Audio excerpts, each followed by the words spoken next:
everybody, welcome to Wednesday, June something, and Take the Black Live, the 19th, where we talk about all things Game of Thrones, Song of Ice and Fire, genre fiction.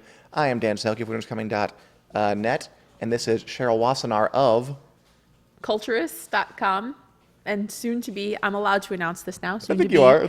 Soon to be winterscoming.net. As of July 1st, I will officially be moving over, so you get to see more of my stuff and content and thoughts on Wick, which is very exciting. So kind of both, I guess. That's true. I am por qué no los dos in career form. So yes, hi Dan. Hello. But yeah, we're very excited that Cheryl is going to come over to winterscoming.net as an editor, which I'm very excited about. I want to have more of your brain. I want to use your brain. I want it all over Wick. Oh, okay. Well, Yay. don't splatter it all over Wick. I don't think that would look good for Not at just all. the site's aesthetic. And of course, hey everybody to watching. Hey Julie. Hey Victoria. Good to see everybody. All right, and today we are going to be talking some Game of Thrones news. You can believe it. You know, What? It's only been like a month since the Game of Thrones wrapped up, and already they have begun filming officially on the pilot for the Game of Thrones prequel show. And Julie reminds us it's June 20th where she is. Okay, which is true. I mean, like, what day is it? No one even knows. Time is just a construct, man. It is. It's fake. We're all in the same year. Anyway, the show that and hello Daniel, the show that we are calling, we're just going to call Bloodmoon until they give us an official name. Bloodmoon. Which is the Game of Thrones prequel they're making right now.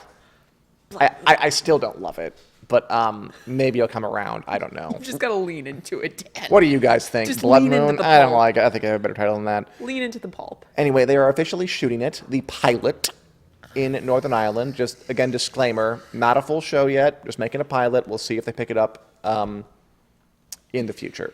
Which, again, really quick tangent. I still think we should do a further talk on this. Why they're not picking it up to series when they do pick up, like, Watchmen and J.J. Abrams' show, Demi-Monde, but we probably shouldn't waste time on that. I will once again reiterate that Game of Thrones had a notoriously crappy pilot. That's very true. And there are more irons in the Game of Thrones fire than just this. That's a good point. So if Blood Moon doesn't work out, there's all those other ideas, that George R.R. Martin can't stop talking about. So I think HBO is less worried. So like if Blood Moon sucks, which I'm not saying it's going to suck, but if it does suck, it's not like HBO can't say, well, retool this, start filming a pilot for this other one. Yeah, that's true. So there's more things. And I mean, I respect it. I don't know. If I were them, I wouldn't just order a new Joss Whedon series sight unseen either, but we'll see. I mean, nor would I. I'd make him do a pilot first. But anyway, Joss Whedon do the a pilot is happening. Naomi Watts, Miranda Richardson, other people whose names I don't remember, Tony Regbo, Josh Whitehouse, they're all there filming the pilot. And we have a couple of set picks, and we have a couple of just new reports, and there's definitely a theme emerging. Okay, so this is the set they've built for Blood Moon at the Titanic Studios Northern Ireland, which has long been the home base of filming on Game of Thrones for 8 seasons. It always was. They have to love that they have infrastructure. A big old rock cliff. That's neat. There'll be a rock in the Blood Moon pilot, something involving that. Y'all heard it here first. That's true. There's also another angle on it. We can kind of see what's in front of the rock. There we go. That is a hole in the rock, or as geologists might call it, a cave. Which brings us to the reports out of Belfast Live that... Which you just wrote as a writer on winterscoming.net. He's so excited about this, you guys. Like, he can barely contain himself, and I'm excited. Just, I'm holding it in. But yes, go on. But anyway, so... Blood Moon is filming at the Marble Arch Caves Geopark, which is this big kind of like the equivalent of like a national park, basically, where you can like tour the cave system, and there's like a forest right there. Like it's this whole big area with a ton of cool different biomes and ecology going on cool. there. It is pretty cool. They've actually filmed there before. Right. Game of Thrones used it for Beric Dondarrion's cave, one of the caves in the park. And they're closing it down from this past Monday, the 17th, to next Wednesday, the 26th. So It's a nice long while. nice, almost 2 weeks, week and a half.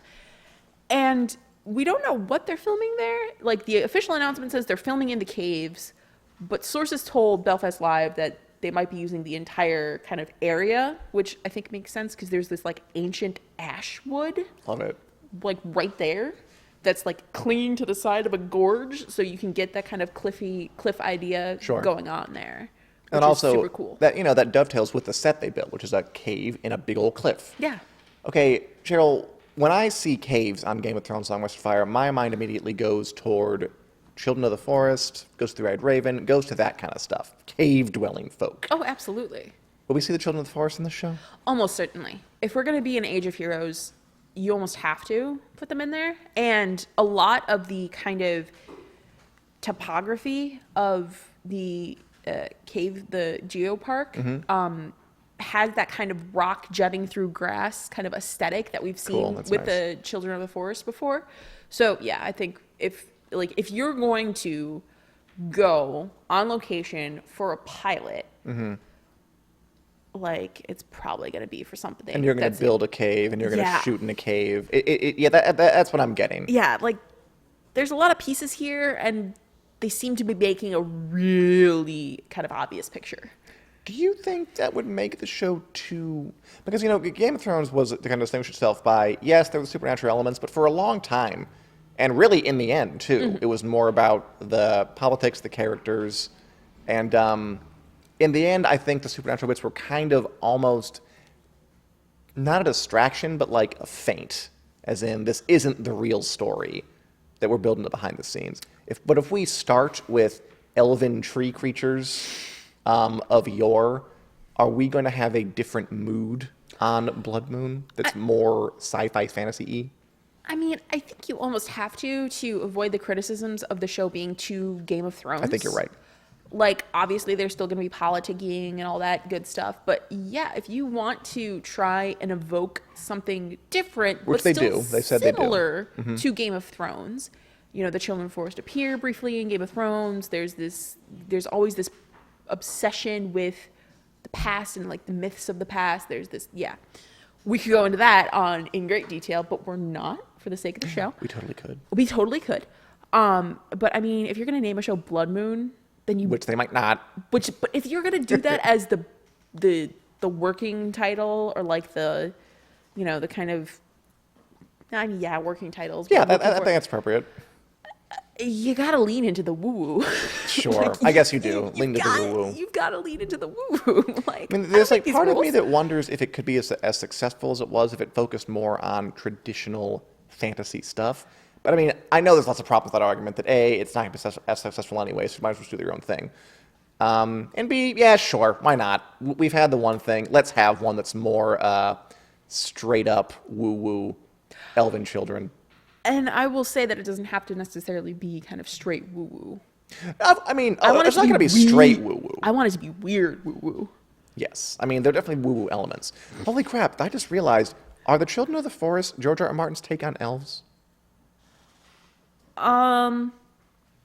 Elves and Ents kind of crossed, I That guess. just occurred to me. I think I might be right. I would say kind of elves and Ents crossed, because All right. they're kind of woody. Yeah, People, yeah, I like get they're that. kind of inherently wood-looking and that sort of thing. Live a long time. Yeah. They're kind of like apart from people. Live in the forests. Yeah. All right, I'm going to go with that. All right, thank you on that. Think All right, peace so time. that's what's happening on Blood Moon, Long Night, Game of Thrones prequel, whatever they're going to call it. Blood Moon. Game of Thrones 2060, 2049, negative 2049. We'll update you with that as we get more stuff. We have one comment from Jillian who just says, Cersei, which is really apropos, because let's talk about something that Lena Headey said. And I'm so glad we could talk about this now. She was at Munich Comic Con, and she talked about something that we'd been hearing for a long time, you guys. We heard 2 years ago, before the 7th season of the show started, when kind of the whole thing leaked on Reddit, the entire season leaked on Reddit, and everything was pretty much down to the, accurate. It was, Jon will go beyond the wall, Viserion will die, and Night of Congress recommends that a zombie dragon, Olenna will die, Jaime will be there. Everything was on the money. And there was this scene that was mentioned all the way back then, that Cersei in the last episode is going to wake up in her bed, covered in blood, discovered she'd miscarried, and be displeased. And then it didn't happen, and it kept not happening throughout season 8. And now that the whole thing is done, and I wonder how many stories like this we'll get over the years, by the way, like things that almost happened. She was talking to Munich Comic Con audience and said, oh yeah, we totally filmed this scene. And they filmed it. It wasn't just like in the script. They filmed this. It wasn't like in the outline. They cut it. Where that happened, where she lost the baby. And she said, it was really traumatic, great moment for Cersei, and it never made it in. I kind of loved doing that because I thought it would have served her differently. So, okay, so I'm just vindicated that actually was a thing, and that I wasn't crazy, and that it happened, and just that hole is plugged. The other question is, why do you think they decided to cut that? That's a long answer. There might be multiple answers to that question. I mean, yeah. With the honest with it, we don't know. We don't know them. I don't know. I mean, I feel like if they were putting together season 8, even as they were working through season 7, and you have to kind of assume that they had to in some respects because of how long they were about to take to make season 8. Sure. I think maybe they were like, this might make fans feel something for Cersei that we don't want them to feel going into season 8. Because season 8 spends a lot of time making her somehow even more villainous and hateful. I mean, she doesn't really have a whole lot of screen time in season 8. And what she does have is villainous and hateful. Decapitating Missandei. Yeah, like villainous and hateful. And I think maybe they thought it would kind of slow things down too much. And it would kind of, if there's no baby, then somehow Cersei and Jaime's death scene would be kind of cheapened, which I thought it was cheap to begin with, so but okay, I can see that. But yeah, there's if the baby's not there, then there's this kind of somehow there might be this lack of an emotional or kind of character through line. I don't think it's an accurate argument, but I think they could have convinced themselves that was an accurate argument. I mean, I think there might be something to the idea that they didn't want to have sympathized too soon, because Cersei is villainous and horrible in season 8 until the final moment where she's like, I don't want to die. I don't want my baby to die. Let's get out of this. Yeah. By the way, I did feel bad for her in that final stretch when she was down in the crypt with Jaime, and then she died.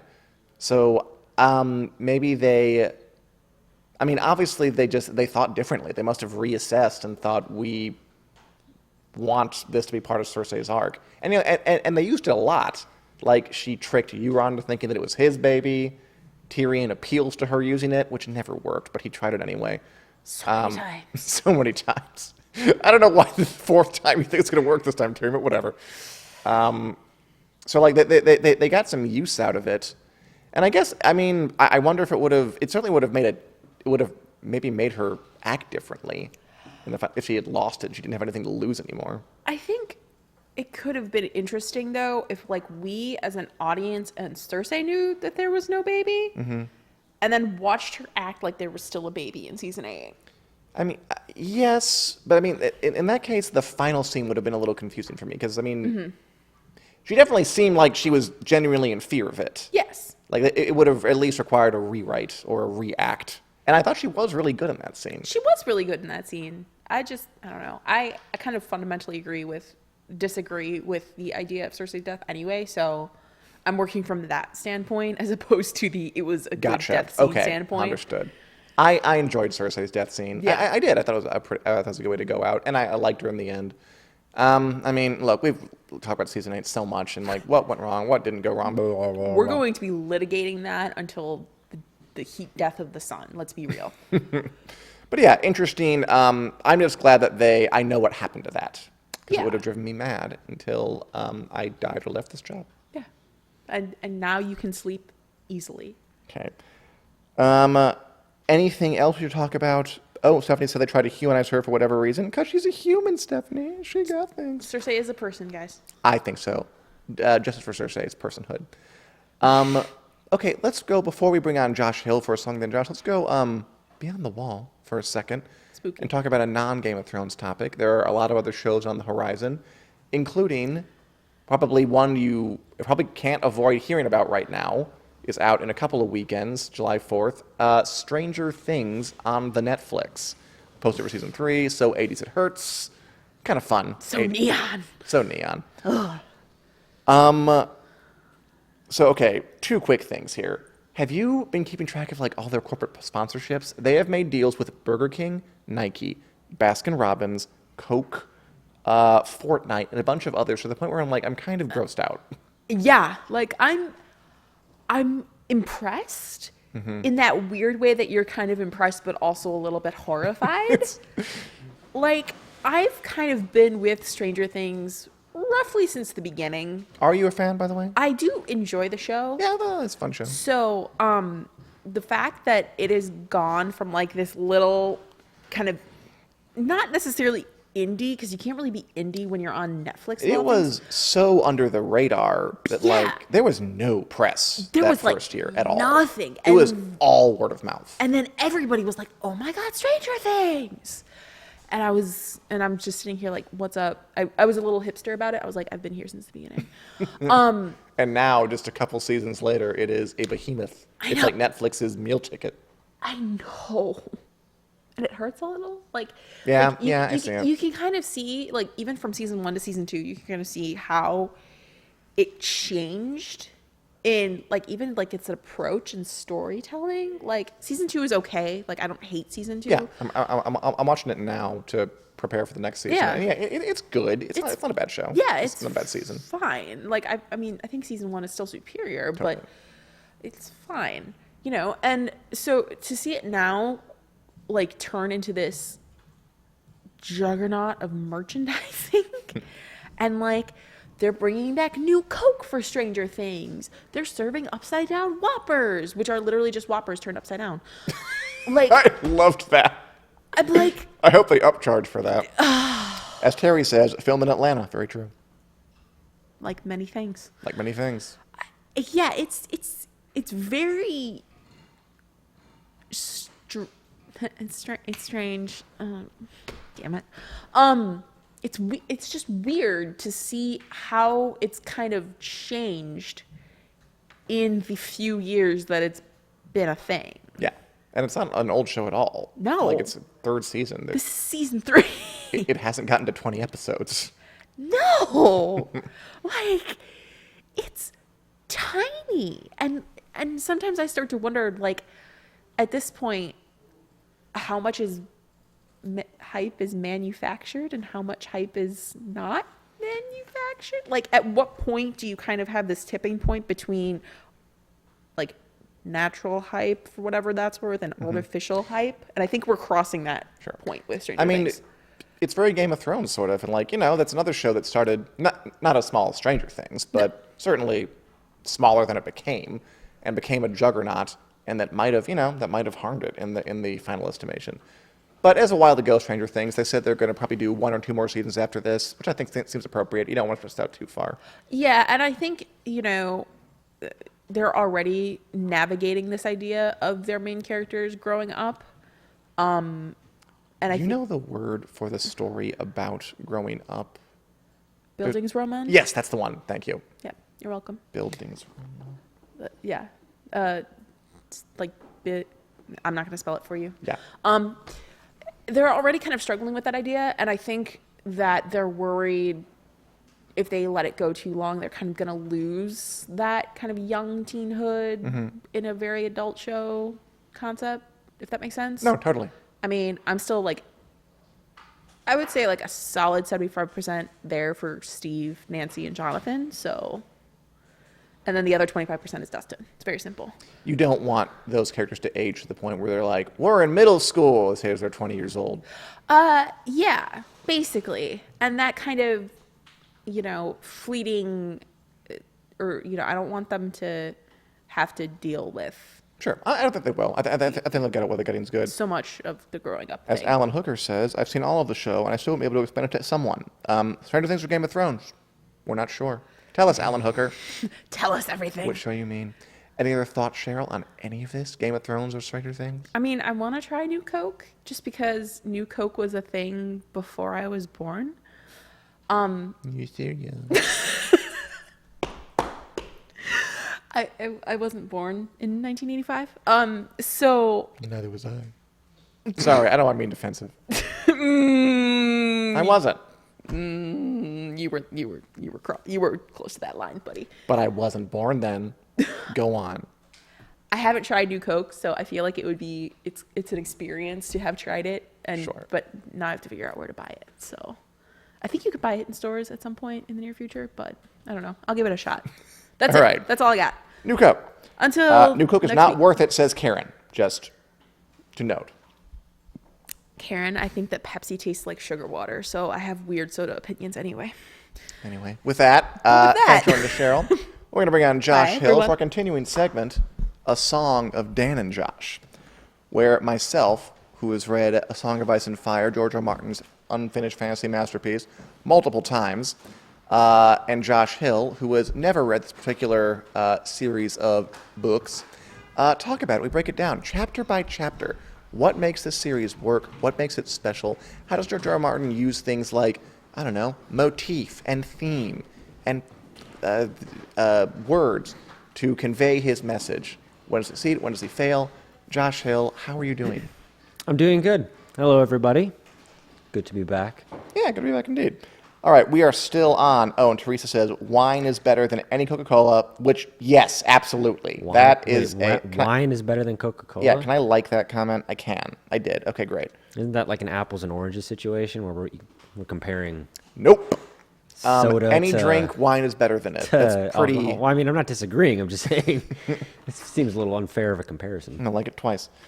Speaking of wine, what a Yes. great segue. We did a Tyrion. new Tyrion chapter, Tyrion 3 from A Clash of Kings. Yeah. Okay. I thought pretty juicy overall. So it's cool because last time we were with Arya 4 or whatever, and it was all action. It was Arya on the King's Road, sleeping in this hold fast, which is a Yeah. word I just want you to remember. Cause Oh, I remember it. Hold fast. Okay, great. Okay, That's a memory. Gotta have those hold fast. That one's going into the greatest hits montage. And she gets attacked by the Gold Cloaks, and it's a whole action scene where she hacks the guy's hand, and she frees Jack in the ground. It's a fire, and she crawls through a tunnel. And now we have this Tyrion chapter where it's all him talking in rooms with people. It is. And which is I just really like about the books, and I almost feel sorry for making you read them this way, Chapter by chapter by chapter, chapter, bit by bit. Where really it's I think it's almost better to read them when you have these like changes of tone. It's fun to like read through it all in a way. But since we're reading like this, what do you think of this Tyrion chapter? The Real Housewives chapter. We've got all of the... Yeah. It's very a reality television show where Cersei's got her thing and we're talking about Stannis and Stannis isn't around. Anytime Littlefinger and Varys are involved, there's going to be like petty talking behind your back drama, which I'm extremely here for in Westeros. I am too. It's amazing. By the way, Julie says hi. Oh, hi, Julie. And also has like everybody, but also 4 Julie. wine glass emojis and 5 wine bottle emojis, which I'm gonna like that comment too. Well, it's noon somewhere, so It's the 20th where she is. that's true. Celebrating a new day. What's the future like? Exactly. Anyway, so yeah, completely agree. Lots of fun Yep. gossip and just lots of good talks. Like, okay, Yep. so let me pose a number of dilemmas to you, because the first part of that chapter is all of them in the small council meeting, Cersei, Tyrion, Varys, Littlefinger, and I think Pycelle, talking out what to do about this whole Stannis situation. Stannis has made it known to everybody in the kingdoms. Joffrey is the bastard son of Cersei and Jaime. I'm the real king. He's not the real king. What are you going to do about it? And Cersei is freaking pissed off, as she would Naturally. be. Yes. Her idea is to issue an edict forbidding anyone to talk about Joffrey's incestuous birth, punishable by death, and Tyrion thinks it's folly. When you tear out a man's tongue, you are not proving him a liar. You're only telling the world that you fear what he might say. He wants to just let him talk, and that they'll get over it eventually, that if you don't try to suppress it, it's not going to be dirty and fun to whisper, so they're not going to be interested. Who's right there? Yeah, let it go. Let the rumors fly like doves into the sky. You don't agree with Cersei to chop off people's heads if they talk about it? No, because that's an admission of guilt.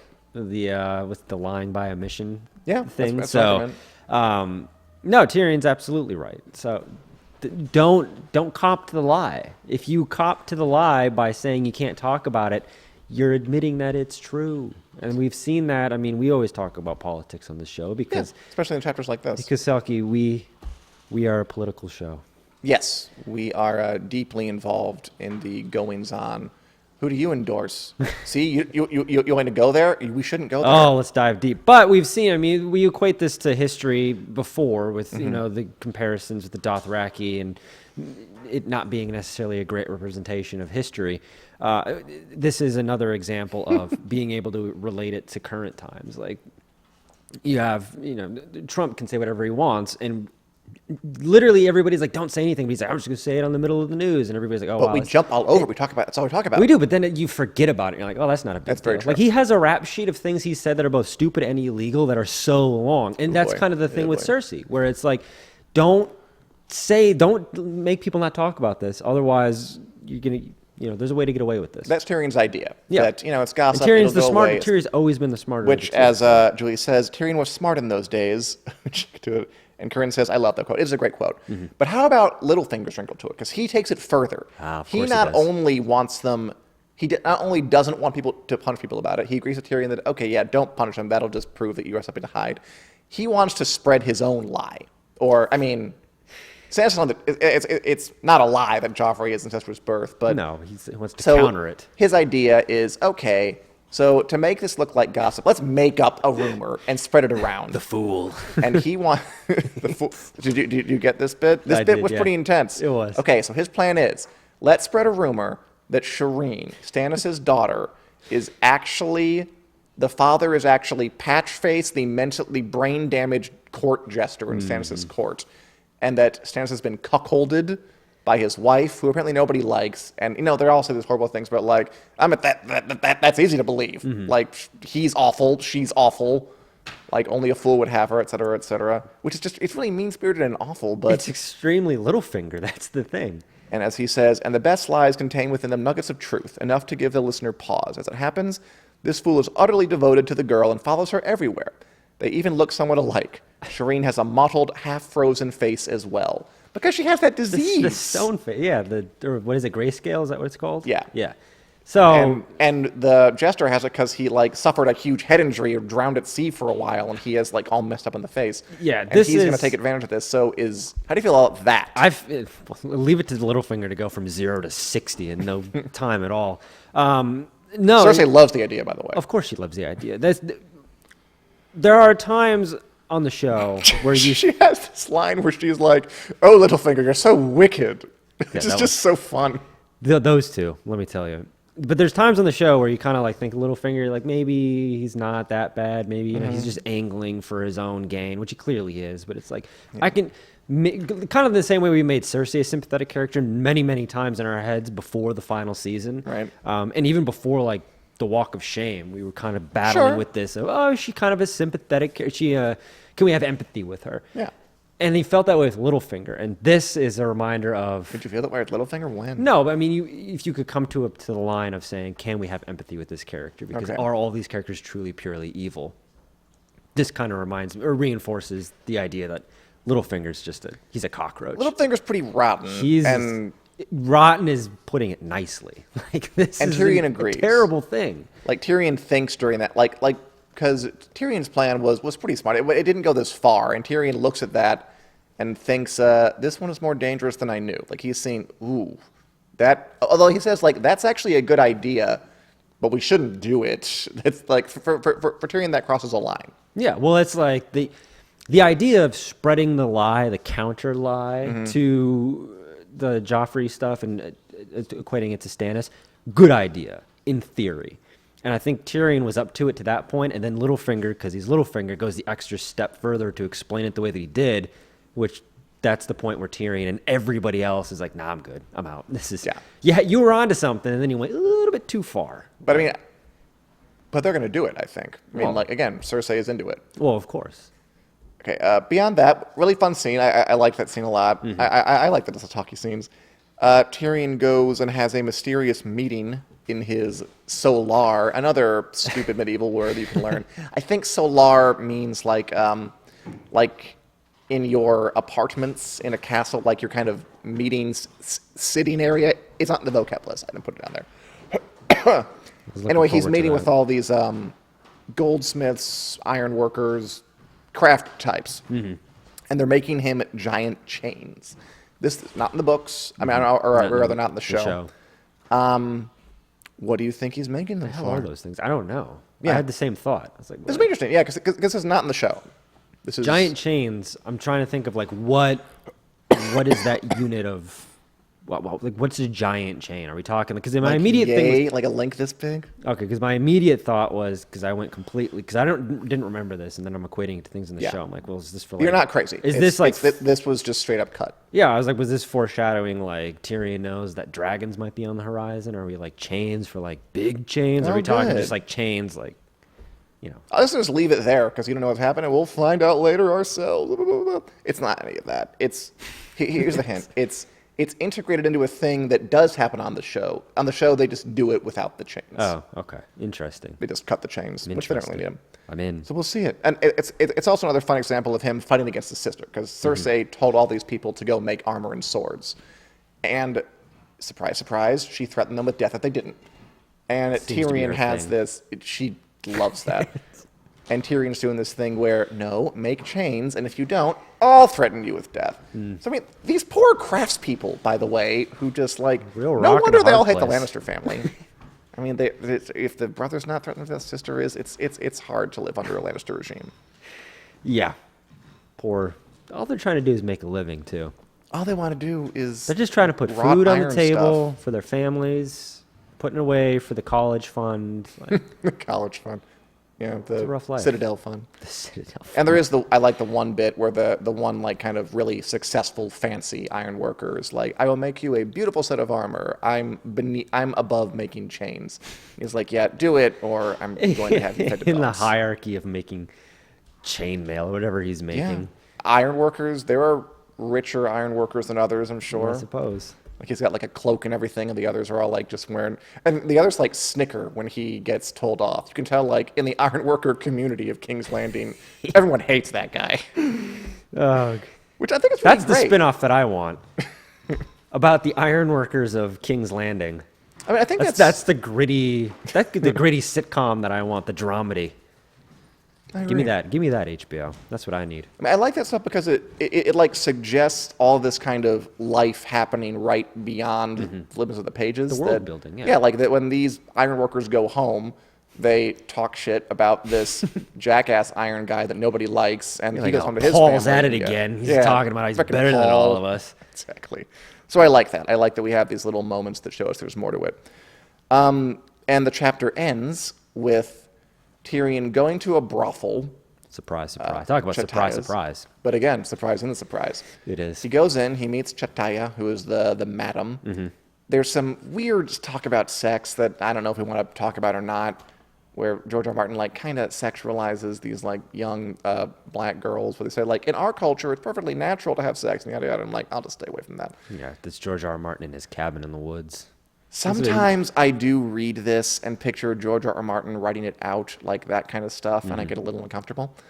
But I had similar thoughts about that. right, and I mean, I'll be honest, it might get worse at points. We'll just have to deal with that as we come to it. But the plot point of it. Oh, by the way, Harold says, please move the Lannister banner. No, Lannisters forever. That's right. Oh, man. I'll have it. I like the Lannisters. Anyway, the point of this scene is that Tyrion goes into the brothel, goes into a room with a prostitute, the madam's daughter, and the idea is, it's kind of written as you think he's going to sleep with her. Yeah. But then he goes into a cupboard, pulls a secret thing, goes Plot down into a twist. tunnel, and it's actually, he wants people to see him going into a brothel, thinking this is where he is, but really he's going to a secret tunnel that Varys knows all this crap, and he's going out to Shay's place, the place he bought for Shay on the side of the city. The idea being, he's into Shay. He can't let anybody know he's into Shay. He's keeping her a secret. So this is the measure he has to take to get to her in secret. Good idea? Endearing. It endears Tyrion further to us because it's like, oh, look at it. He's going all the way out of his way to go see his lover. Is it smart? I mean, it's necessary, I think. I don't know. It's as smart as it can be. Like, he's trying, so. Okay, fair enough. It's a ruse. So how smart can ruses be, I guess? It's pretty smart. He is trusting Varys to help him with it. That's part of it, because, he doesn't know this secret horror passages here. Varys has to tell him. And Varys again, Master of Disguise, shows up again. Tyrion's like, even his walk is different that when he's there. Do you wish they would have kept that? Do you wish Varys would have been a Master of Disguise? That would have been nice. Yeah, but Would have kind of interesting. it's also very striking the way that he looks in the show. So it's very memorable. true. It Which is you can't very say iconic. about, a kind of pudgy, bald white guy. Nothing about that is memorable. Somehow they made it memorable. So Oh, okay. And anyway, yeah, they go through the tunnel, they get in a horse, and the final line, I think, is, they're just talking about Lord Varys. Sometimes I feel as though you're the best friend I have in King's Landing. Sometimes I feel you are my worst enemy. And Varys replies, how odd, I think quite the same of you. So they're still circling each other. That's about where we end. it's a good chapter. It was a good chapter. It was fun. And I was some other fun bits I liked. So we talked about how Tyrion is, battering the Iron Workers into making him his chains, which, spoiler alert, is for the war effort. He has this bit where... I like how you dangled that carrot and then 5 minutes later you're just like, all right, here's the goods. It's important to my next point. He also notes that he's doing everything he can to keep the city fed, but wherever he goes, people still look at him suspiciously. Yeah. Like, he is trying to defend them. What does he have to do to get respect, or can he? Is this just the price is this just inevitable? Can he be beloved by the people? I would certainly like it, but I don't think he can. There's effort can be made, but there's a stigma around him that I don't think it's ever gonna be lifted. Because then it gets to a thing where it's like, well, if it comes down, push comes to shove, and you're put in a situation where it's Tyrion or Cersei, like Sure. Cersei can help you out a lot more than Tyrion would. Like even in the idea of Cersei has more power, outward power, and Tyrion doesn't have that. So Yeah. I could see people easily siding against him. He's trying. And again, He's trying, I did say that, you're trying to keep the city fed, but you did threaten death to those Iron Workers who were you're putting them in a possible situation. Yeah. So, Got to bruise a few bananas before you. I was looking for a metaphor like that, so sure, that'll you go go. with it. Julie asks, whatever happened to the dude in the crate that Varys brought to Westeros? Not in the books, I don't think. He does not do that in the books. They add that in. So who knows? I assume he killed him brutally.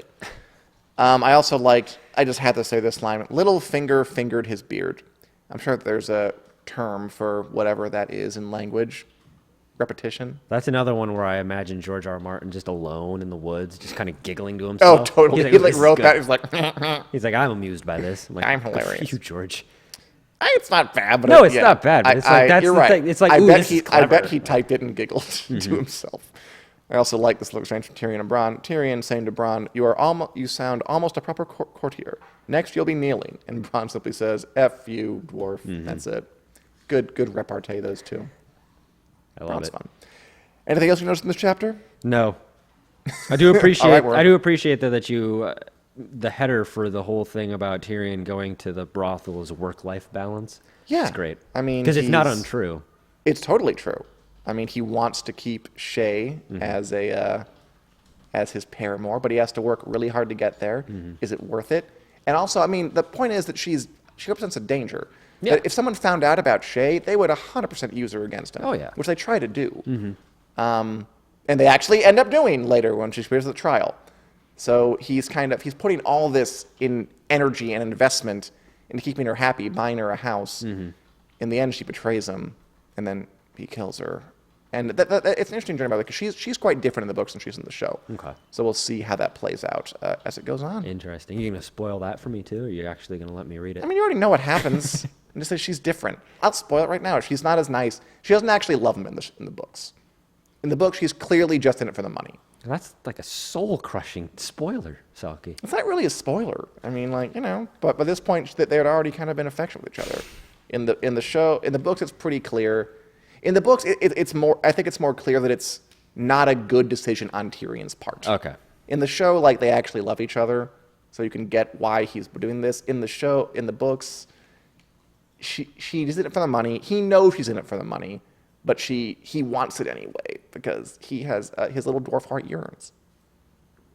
This has just made me sad, Selcke. What chapter are you reading next week? Oh, we are reading, I believe, a Bran chapter. Ooh. Yeah. And then another Tyrion chapter, because Tyrion dominates this book. All right. She never loved him, show or book, says Stephanie. We can talk about that as it comes up. 2 weeks. Any- The next Tyrion show. I guess, I don't know. Yeah, 2 weeks next chapter. Yes, and then Bran chapter next week. We'll see you next week with Bran whatever. Thanks for watching, everybody. Have a lovely evening.